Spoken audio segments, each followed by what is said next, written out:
Welcome. Thank you so much for being with me today. Hi, how are you? Good. How are you doing? I'm doing great. Thank you.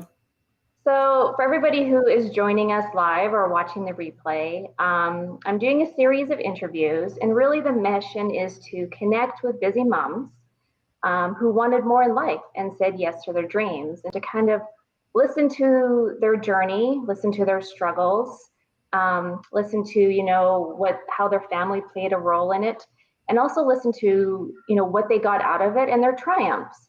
I'm really trying to spread the word that it is possible to be a busy mom, to live with passion and purpose, and to have it all. So with that, Stoni, thank you so much for joining me today. Absolutely. Thanks for asking me. This is good. This pushes me into another thing that I've been wanting to do for a while. So thank you so much for asking. No, absolutely. So I thought maybe we would start off with you talking a little bit, about you, your story, your journey, and then from there we can go into some questions. Sure. Okay, let's see. I am a mom of three. I have twin boys. I have all boys, but I have twin boys that are 11 and a 14-year-old boy. So I'm a busy, busy mom. I've always been, and I think like you, in the corporate world. 13 years ago, prior to that, that's when I actually left the corporate world, working in an office, going in, traveling a ton. And then my son turned one, my oldest, that's now 14, turned 1 year old. And I just decided, financially, we were in a good spot with my husband. And our properties that we own, that I was able to take time to be with my kids, which I really wanted to do. And I wanted to have more. So that was the other challenge, because they would travel me so much, I couldn't even get pregnant, right? So there's that too. And us moms can all relate to this. And I was getting older. I'm 50 now. So fast forward to where I am now, I needed something for me. So that is a little bit about my background. In the corporate world, I had the same company I worked for 12 years. I loved it. I miss it. I still am close with a lot of the people I worked with, but here I am now wanting to do something for me, along with being there for my kids and family. Wow. So, and I think you kind of answered this question, but as you think about your journey and how you started, what do you have like this aha moment, or was there moments that led up to this aha that I'm not going back to corporate? Like, this is what I'm doing. Yeah. I feel like I wasn't doing anything wrong. That's a great question, actually, because I thought I could do it all. And then, like I said, I actually quit when my son on his 1 year birthday. Oh, wow. I had just made a commitment, and it was hard. But the aha moment was I wasn't being a good sales leader, and I wasn't being, or I at least felt the guilt of not being a very good mom, and juggling things around, having grandparents get them, having somebody else be here to raise. I didn't want that. So we were able to kind of like just reassess everything and do that. Yeah. So that was my aha moment of leaving the corporate world. Do you mean my aha moment of joining something new? I would say both, right? Because it kind of starts with one and then kind of builds into the other. Right. So fast forward 13 years later, actually 10, because now I've been doing this industry that was a startup in the network marketing space for the last 3 years. And it was a transition for me, because I did come from corporate world. And when I would hire somebody for a sales position, they had an expectation, right? Yeah. So we could talk about the triumphs of that later. But yeah, I found something for me. The aha moment was, it was before COVID. It was November 2019. And I put my resume back together. And I talked to my husband about like finding something part-time. But again, I'm back to like, who's going to hire me? I was a 6-figure earner, but I worked 50 hours a week, right? Who's going to hire me now to work 20, 30 max during the week, so I can get my kids at 2 p.m. and on, and run 6 sports, by the way, 6 sports between 3 kids. That's a lot. That is a lot. But I love it, and I love every part of it. I'm definitely a boy mom, and so I love all that. But what I didn't love is the feeling I got when they would go to school now. And I had this empty feeling of a situational depression, quite honestly. I went through a situational depression. I'm sure other mothers here can relate, because I had my degree and I had my master's and I worked for the same company for 12 years. Now I'm just mom. Yep. And I'm not contributing to the finances of the household, not to mention my degrees that I took all the time to get. And I just needed something for me, but was worried that nobody would hire me, with these limits. And so I didn't search out network marketing. I'm just going to say that right now. I did not say, I know what I can do. I'm going to get into a network marketing company. That didn't happen. I was at the gym because I'm very much into fitness. And I was walking out of the gym, and a girl from my college, which is 2.5 hours away from this gym, walking out. And I said, oh my goodness, what are you doing? She goes, I live here. I go, where do you live? She said, where she lived. And I'm like, you're a mile away from me. And so we connected, and she said, what have you been up to? And I told her, I'm looking. Do you know anything? She goes, I just actually do. And she said, I'm starting a new network marketing company, and it's in the fitness fashion industry. I'm like, this is a sign. This is a sign. This was my sign. And I said, I'm open to taking a peek. And I also told myself I would never do network marketing. I also said I would never own a minivan. Why do I say that? Because I did both. I did both of them, Eliza. So, and guess what? That minivan was the best vehicle I've ever owned. Do I still have it? No, because my twins are now 11 and my oldest is 14. But best vehicle I ever had. I said I would not be that mom, right? But now when you get older, you just let go of those judgments, and you let judging yourself too and judging others. So. Yep. And I think there's a couple key things I want to dig into. So one, around the guilt, because you mentioned it a couple times, and I think I know I experience it still to this day, and I know a lot of us, I think, out there do. So I think that's one thing we can dig into. And then being open, right? Being open to possibilities. There's numerous, especially nowadays, things have changed over the last couple of years tremendously. So kind of thinking about that, being open and saying yes, right? So let's dig into the guilt first. So let's talk a little bit about your initial guilt around being a mom and working and stuff like that, and then transition into kind of now. How has that changed, and how you view then versus now, and how you're able to, I don't want to say deal with it, but how you've been able to grow so that it isn't so strong. Well, this one's easy because really I had a lot of guilt, but I don't have guilt now. Do sometimes I have guilt when people respond back in the evening and I have to get to them. Yes, I try to channel that. But before I was traveling. So to me, that guilt, I'm now here for my family and they know it. And actually every card I ever get now for my kids for, the birthdays or Christmas, for all the things, it's always like, I'm always there for them. And that makes me feel so special. So the guilt, it's just not really there. At the beginning, before you kind of started your new journey, did you have any thinking about going back to work? The guilt of working a corporate job, yes, it really did. I was nervous. I had knots in my stomach thinking about who I was going to submit, whatever you want to call it, my resume to. And I knew I would get snatched up. I mean, I was a great employee. I was loyal. But the question would be, I was a workhorse, and my only focus was on winning, working, and growing my business working. So I think the only guilt I have now would be because I still have those same ambitions. And sometimes you have to channel that to where that's not the most important thing. Right. So it's around setting boundaries and executing on them, being able just to be very clear, both in your family and your work, where these boundaries lie. And blocking times. But sometimes it falls out of that boundary. And so it does happen. Yes. Yeah. Okay. So let's focus and go to saying yes, right? Walk us through a little bit of your journey of being open and saying yes, because I think that's also a huge struggle for people, especially I would say over the last couple of years, right? Because so many things have changed, and I think there's so many opportunities out there, but it's so hard to let go of what we knew, how we were supposed to be, how we're supposed to act.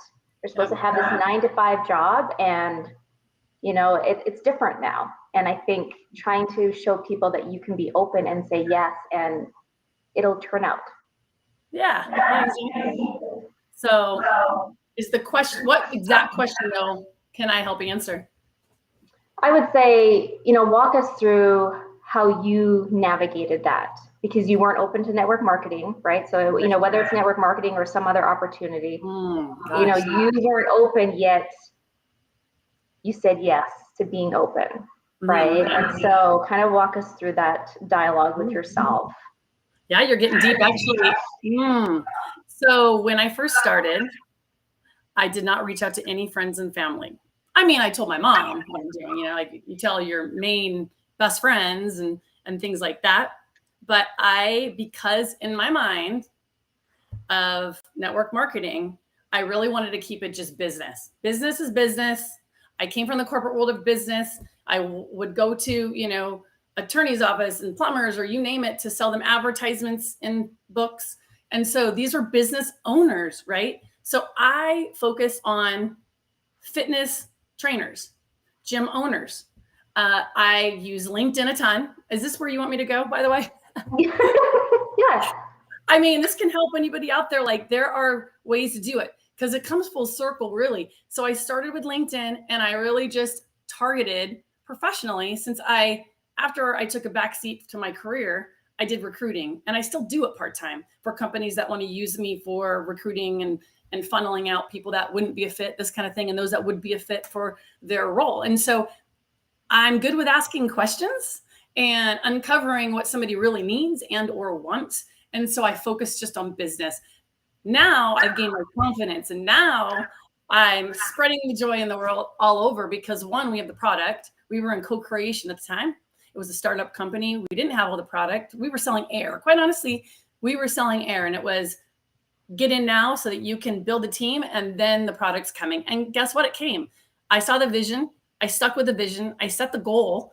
I made it 1 year. And then after the year, I made it another year. I think people quit too easy. And so I focused on building first. And now I'm focusing on customers because I love our products. I love everything about it. And so I want to be out there. 80% of what I wear is my product. And so I just promote it everywhere and it gives me joy to do that. And I'm confident enough now that I share it with my friends, family, and Facebook connections, social media, you name it. I didn't even do a live or anything else before. Now I'm out there. So as you were kind of doing the progression of, okay, I'm leaving corporate, I'm saying yes to this new opportunity, what were some of the fears that you had to kind of overcome as you're doing this transition and your journey? Yeah, well, the biggest one is judged, right? Being judged. But eventually if you show up professionally, that's all you can do. And your family is the most important thing. And as long as you believe in the product that you're selling, it doesn't really matter. So I would definitely say fear would be being judged, failing. I am petrified of failure, petrified. So unfortunately, sometimes I can hang on too long to something because I am going to do it. I have a fear of failure. So I actually go for it and I will not fail. Now, my goal might've been 1 month, find it. Next thing I know, it's a year, but I'm going to do it. I'm going to do it. I'm going to prove to myself and anyone around me that I can do it too. No, that's good. And I think, there's a whole slew of, I think, fears people can go through when they're making this transition or they're making this decision or they're thinking about this decision, right? And I think that is one of the biggest ones. Is just are people going to think of me? Which is sad that we're in a culture this way, right? And that so many of us think like that. But you're right. It's getting out of your own mind and getting out of your own way and realizing this is what's best for you and you're doing what's best for you. You're doing what's best for your family, and focusing on that. And you're coming from a servant heart place, right? You're helping people, you're being there for people. So, it's hopefully over time people, and like you said at the beginning, people give up too easily. Like it's not easy. None of this is ever easy. Making the choices, doing something completely different, doing stuff out of your comfort zone is never easy.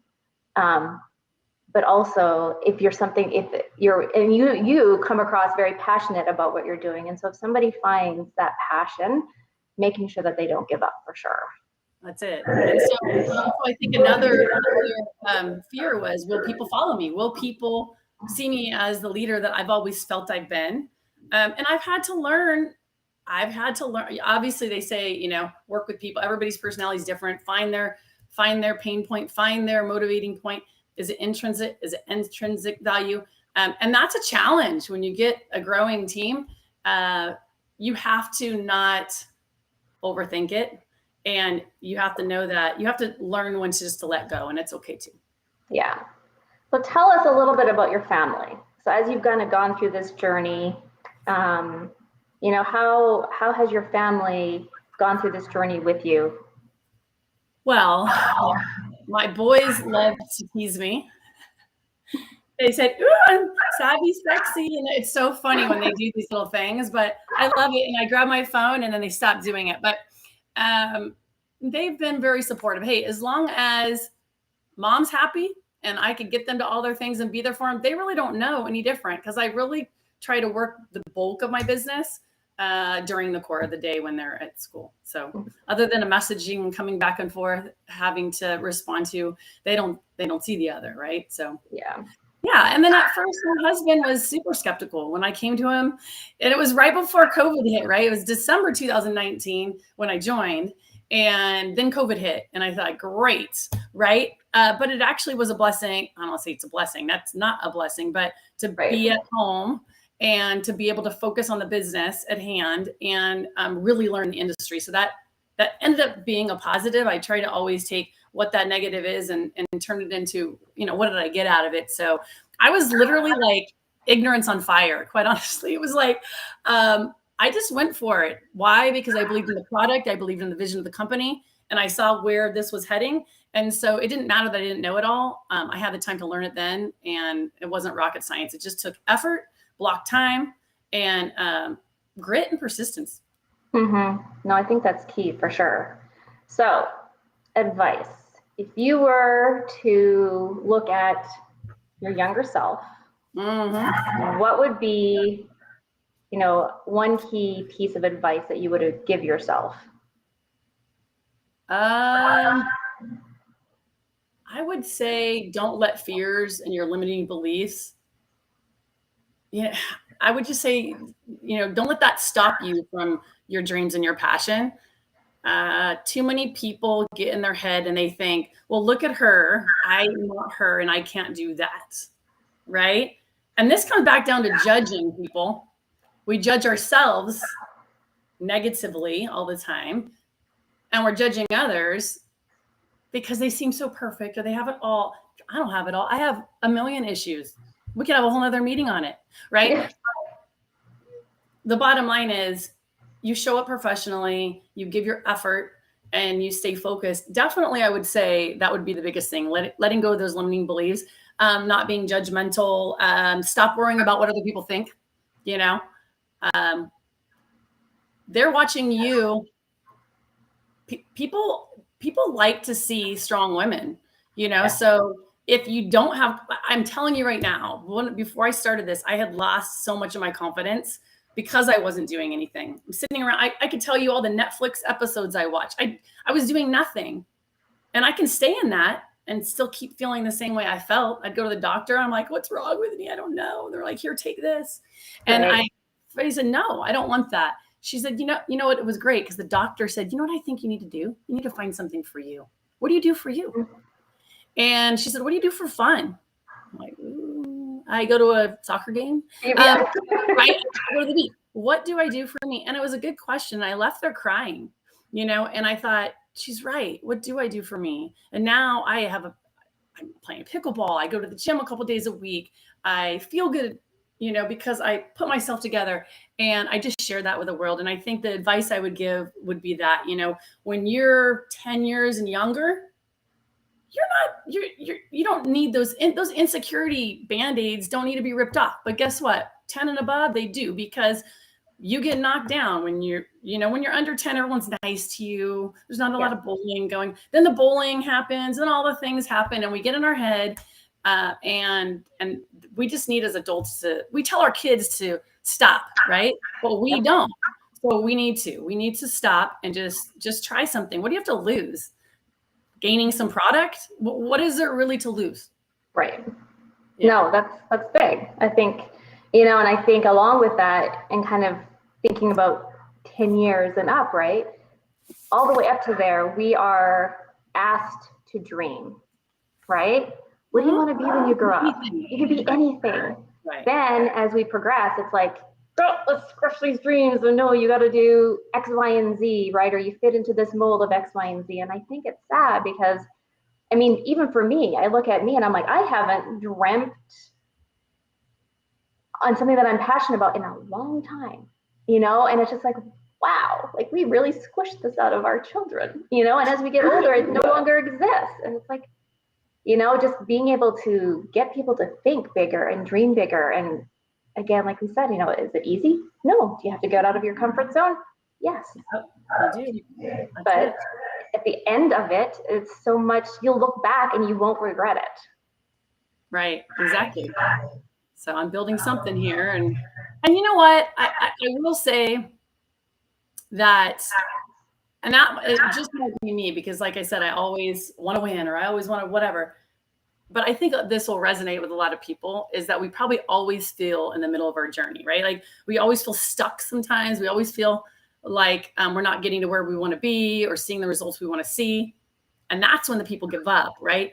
But that's when the action really needs to take place. So. No, that is key for sure. Because I think we do as a human nature, right?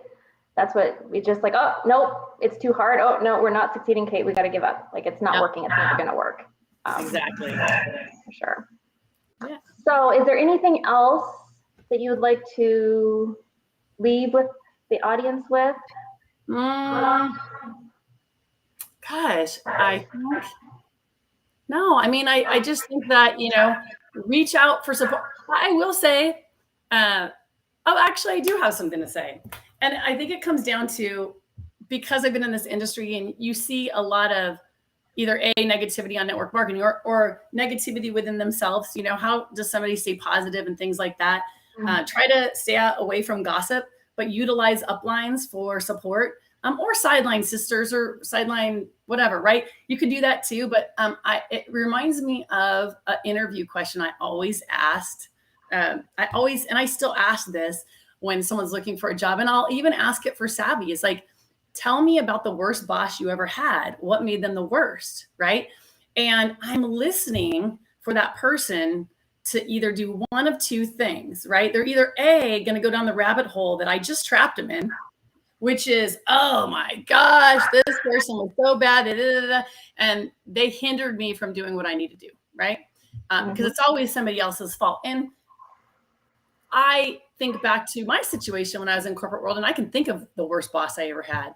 I don't even say names, but she was horrible. She would come out on the sales floor and just yell at everybody. She'd say, "Get in my office now." She taught me what kind of manager I didn't want to be like. But what I got from her here, and so I'm looking for that person to flip that question. And so this is good for you to hear, anyone that's looking for work anywhere, right? I'm listening to see if you can take that negative and turn it into a positive, right? And the positive is, here's what I gained. I knew what kind of manager I didn't want to lead like. So she taught me that. Thank goodness. She also toughened me up. She gave me grit, because if I could handle her and not quit, I can handle anybody. And so I think that the reason why I say that is, listen, sometimes people give negative feedback, and it's okay, because you need negative feedback in order to make your product better or proceed forward. But it's all about how you do it. Are you just gossiping about it? Or are you trying to be part of the solution? So if you can plug in, stay plugged in, time block, get connected with your sideline or upline or whatever it is, do three-way chats, all those things, you can have success here. But you need to do that because it's not easy. And, you had just said it. It's like, it takes effort. And so many people get into this industry, think that this will be easy. It still takes direct effort. And the best thing you can do is get organized and reach out for support. So get plugged in, stay plugged in, whatever that company is, and you'll feel the passion. It will drive you and drive your sales. So I hope that helps. Oh my gosh, I love that. That's awesome. And it kind of reminds me of something that Tony Robbins always says. It's like life happens for you, not to you. So it's all in how you take, whether it's the negative, the positive, the struggles, the challenges, it's how you take it and what you do with it. So I absolutely love that. Good. Well, thank you for having me on here. That was fun. Yeah, thank you. It was really great. And you had a lot of great information. So I really appreciate you being open and sharing it with everybody. You're welcome. Well, thank you for pushing me to do something like this. I hope it helps somebody else. Absolutely. All right. Have a beautiful day. You too.